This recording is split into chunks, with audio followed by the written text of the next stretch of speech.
Welcome back to Salty Sunshine. I'm getting ready to take a really cute trip to Austin. I'm gonna go see Bree Bree. We're gonna have so much fun, and I'm sure it's scorching hot the way it is in Miami, so it'll be exactly the same.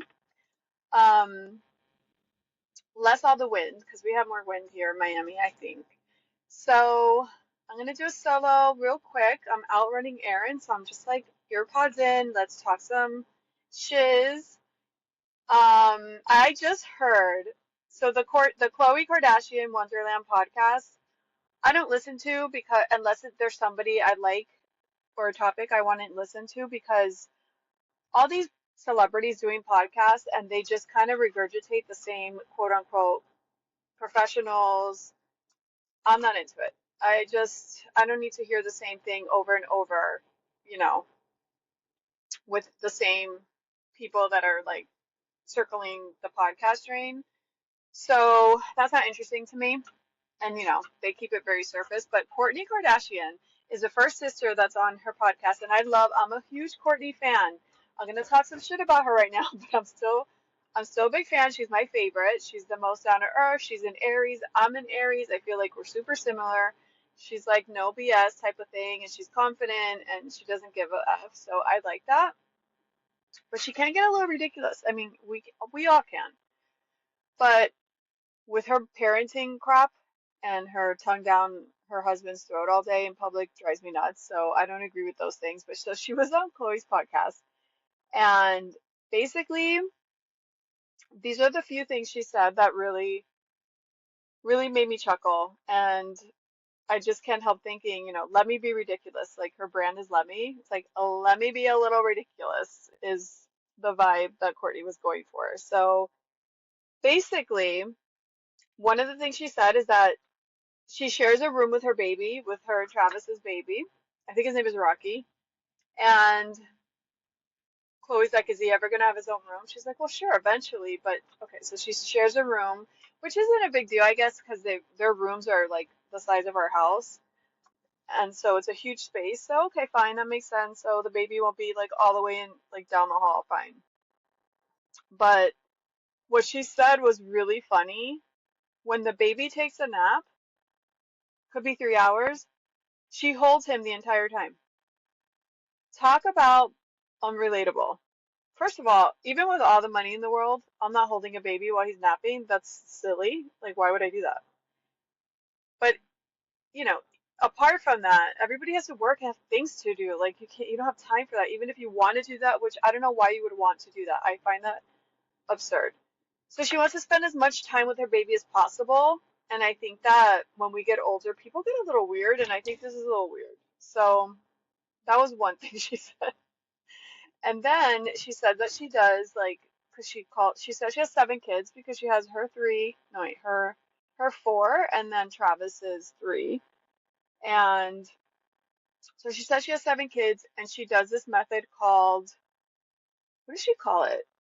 She called it something. Basically, she kind of prioritizes like the needs. So if one kid needs her more one day, or she'll ask them like, do you rather me go to your games or take you to school in the morning? And then they say the game, so she'll take the time to be with the baby. Like she kind of prioritizes like what's important. So that makes sense. I mean, it's a lot of kids. Um, but she needs to spend as much time as she can with the baby, which I just think I mean, I don't know. I just think it's weird. And then she also said something else that I thought was interesting, and I do agree with. When you really think about it, it's interesting. If you have three, four, 2 kids with the same 2 parents, those all those kids first of all have different personalities, so obviously they're going to be different people and they react to things differently and they behave differently. But also those kids, all one, two, three, four, five, six, 7 of them, however many you have, they all get different versions of the parents. And that's really cool to think about because when you have a kid and you're 20, you're different when you're 20, then you're 25, then you're 27, then you're 30, then you're 40. Whatever age you're in or whatever stage in life, whether you're struggling, you're happy, you're bored, you're depressed, you're not, whatever, you're going to parent differently. So these children are getting different parents at different times. So I might have an experience with my parents at age 5 than my sibling would have when they're 5, if whether they're older or younger. And so I thought that was really interesting. It's true. Like you can have a bad experience and then the other kid had a better experience. So that was cool to hear. She also said, "What is the point of kids going to school?" I was like, "What?" She's like, "The more I think about it, she's like, what is the point? It's just so outdated." I'm like, "What are you talking about?" Now, the reason I wouldn't want my kids to go to school in today's age is because the world has gone crazy and people are insane and all the violence. That would be my only reasoning for not wanting to send my kid to school. And obviously, if I was a celebrity, I mean, you put them in a school that has like major stuff in place, like for safety and stuff, as far as like if there wasn't the violence and, just celebrity stuff. But I think school is really important. I love the structure of school. I think it's cool to get your backpack and your folders and go to your book fairs and have your structure and your learning. And I'm sorry, but homeschool for me is not it. Like you need the social stuff, you need the field trips and the experiences, and I just think it's fun. All the picture days and it's just everything. I think going to school is important. So I didn't agree with her for that. And then she also said that she nurses her kids' fevers or sicknesses, whatever they may be, and doesn't give them Tylenol or whatever else. And I'm like, that's insane. I mean, I always think of Bob Marley. I think he had an infection in his foot and he refused to get like the antibiotics for being quote unquote natural and he freaking died from the infection. So like give your kids a Tylenol. Like you can't get that fever. Like you can't let it get high enough that it can really mess up your brain and like it can turn into a complicated situation. Like that I don't agree with. It's just like so crazy. So if you want to listen to that, it's interesting. I miss the old Kourtney. I miss the funny. I mean, she's still funny and I still like her, but I miss the Kourtney that dressed to the nines and she was hot as F and she dressed amazing. And like, why is she like this different version, dressing like shit and dressing like Travis's twin? Like, stop. She's hot. She's natural. She said on the podcast she doesn't do Botox, which I found interesting because she doesn't have wrinkles. So what's the secret? How does she not have wrinkles? I mean, she probably gets lasers every other day, but still, no Botox, and she's mid 40s. That's wild. So I listened to that. So the influencer Emily Kiser, I never knew who she was. I've never seen her a day in my life, but she's all over the social media because apparently she's super famous and she has a lot of followers. She had a 3-year-old boy and a husband, and she just gave birth to her second baby. She wasn't in the house. Her husband was home, like watching TV or something, and the 3-year-old got up, went to the backyard, and I guess got in the pool and he drowned. And it's really devastating. Um, I don't know why, but I'm like a little mortified. I think about it a lot. I've never seen her now that she's popping up everywhere because of the tragedy, but I don't know who she is. So it's just really sad to think about. It's one of those things. It's like you can't get that time back. Like you can't reverse it. And everyone's like, "Oh my God, the pool fence, the pool fence." I know plenty of people that have pools and don't have a pool fence. Pool fences are expensive, and they were never a thing before. And they lived in Arizona, and I think they had a law, but I think the law had to do with a pool around your back, a fence, like a fence or a wall around your backyard if you had a pool, not the actual pool. They did have a pool net, which you would throw on top of the pool, kind of like safeguard it around, but I guess it wasn't on that day. And what's also interesting, I don't know if they had a home alarm, which you would think they would, but every time if you have a home alarm, when you open any window or door, that's gonna go off the alarm. So I don't know if it did go off and he didn't hear it because the TV was too loud, but how do you, and they did have a safety lock on the back door, but that wasn't locked either. It's kind of a freak accident. Like, and I don't remember when my daughter was little. Do kids know how to swim at 3? I would think I took my daughter to swimming lessons anywhere between 3 and 5. I don't remember, but it's really sad. And yeah, I've been thinking about that a lot. Everybody get a fence around your pool or a thing, or make sure the locks are in place. I don't know. That's just horrific. I can't imagine. I'm curious to see if she ever comes back to social media. I wouldn't, because like I just wouldn't want to.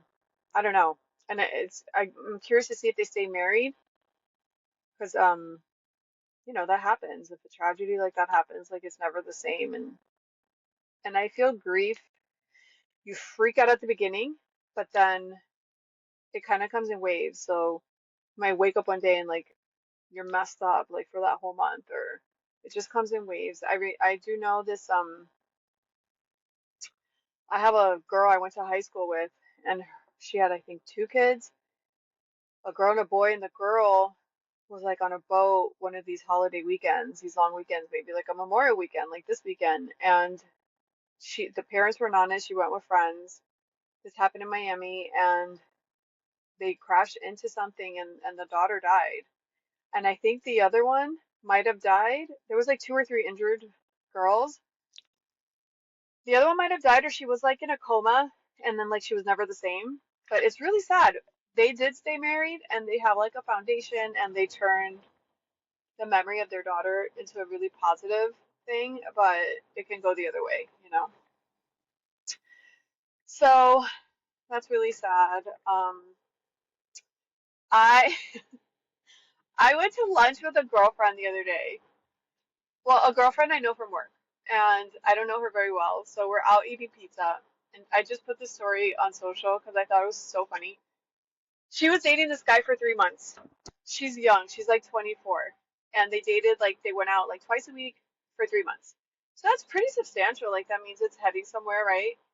And she said that one of their last date, they had like this passionate kiss, and like he ghosted her after. He never contacted her again. And like a month later, she texts him. She's like, "Hey, I'm just like, I want to know if everything's okay. I never heard from you again," which is a huge mistake. You never text a guy that ghosts you. Screw that. Like nothing good's gonna come out of it. So, but she did. And he basically just said, like he was busy and like, "How are you?" And she's like, got pissed. So I guess the conversation didn't really go far. They didn't talk again. And like 8 months later, she's on a plane to go to a wedding, and it happened to be in the country that the guy's from. So I guess he was like flying back home. Sorry, taking some water. So he was flying back home, and he's in the airplane, literally in the seat right next to her. So they're elbow to elbow. They're sitting next to her, and she said when she sat down, she saw him already, and she couldn't believe he was sitting next to her. So she saw him in her peripheral vision, like freaking out with his eyes, and they didn't say a word to each other. They didn't acknowledge each other the entire 4-hour plane ride. I don't know how that happens. That could never be me. I would say, hey, I would feel awkward. Like, even when you get up to get your bag, how do you not look at each other? I don't understand. But I was cracking up. I was like, how is that possible? She ignored him. He ignored her. They never said a word. He didn't text her, nothing. They left the plane, and that was that. And I was like, well, that's a story I've never heard before because that is bizarre. They didn't say two words to each other. So that's a whole new form of ghosting. I've um I'm a fan of ghosting when you're in dating. Like, if you've only gone out like one or two times, where you've only talked whatever, and it's like it's not going anywhere. Like, I don't need explanations. I don't need to know. I don't need to tell you. I don't find you attractive. Like, whatever. Just I like that kind of ghosting, but not the other one. Like when you've dated for weeks or months, and that's not cool. But anyways, I thought that was so funny. So I saw this other story on TikTok. This girl, Jamie, she posted that she became friends with a coworker, and they were, hanging out sometimes and all this stuff. And there was this concert coming, and she knew the girl for like 7 to 8 months. And so the girl said, "Do you want to go to this concert?" And she was like, "Oh yeah, that sounds great." She was all excited. She gave the girl money for the tickets. She got super dressed up, and she was all ready. And like a week before, she's like, She felt something was off with the girl, so she thought the girl was gonna cancel on her. And but like the day before, she asked the girl like, "Are we still on?" And the girl's like, "Yes." All this stuff. Like the girl had kind of like ignored her for a little bit, but then resurfaced. So she's like, "Yeah, pick me up at whatever time," because the girl that got ghosted was driving. The girl the same day just disappeared. The girl got dressed. She went to her house. She knocked on the door. The girl didn't answer. She blocked her on all her social medias and just left it like that. That is a special type of human being that I personally would love to call out and tell her what an asshole she is, because you have to be a special kind of jerk to do something so cruel. That's just cruel. Why would you ignore her? Why would you not cancel? Why wouldn't you give an explanation? That is so rude. You know the girl's like outside of your house dressed, ready to go to something you wanted to go to. And she finds out later, or she doesn't find out, but she speculates that the girl probably went with this guy that she was seeing, but it's disgusting. Disgusting. I wish diarrhea on that girl. It's so rude. I just can't imagine. But yeah, she was on social media and the post went kind of viral. Um, but yeah, there's no need. Why would you block her on social media and ignore her like that? I mean, I felt so bad for the girl, and everybody was like, you know, telling her to do all this stuff to the girl, but she's the girl was a nice girl, so she's obviously not gonna do that. I saw, so I am on my Hulu trial because I needed to watch The Secret Lives of Mormon Wives, which we'll get into next week with Brianna, but I saw the Ruby Franke documentary or series. I heard when this case was going on, I never followed Ruby Franke. I didn't know who she was. I just heard like the clips, so I didn't really get the gist of what was happening. But wow, I saw the series on Hulu and what a crazy biatch. I actually blame the father because the father is supposed to not be this monster. Like his wife is a clear monster. She kicked him out and they separated, so he was out of the house for like almost a year. They didn't speak, so he had no idea, but he did know what was happening while she was there and he was there with her. And even when this was happening, when she contacted him, he got all excited, even though she contacted him because she was arrested for abusing his kids, and he was still kind of like excited for her and like trying to defend her. And I'm like, you're a terrible father. You're responsible for these children. You like, are you crazy? And then that business partner she had was just as crazy, and she was telling the father like the kids were possessed. I don't know, insane. So that was shocking because I didn't really get the gist of like what happened, and it was shocking to watch. But yeah, I'm gonna go home and pack. I'm off on a flight to go to Austin. It's gonna be really fun, and I'll get to see Brianna's dog, which I'm so excited. And I usually like staying home on these weekends because a long weekend you get to chill and like really relax at home and like do whatever you want, and I love that. But this will be fun too. So I will see you. I think we're gonna do the book review next week. I know I keep saying this, but Brianna moved into a new place, so she's been backed up and busy, and moving is a nightmare. So I think we're gonna try to get to that next week. So everybody enjoy your weekend. Hopefully it doesn't rain where you are, because usually these weekends it's like awful weather. Wear your sunblock, and I'll see you next time.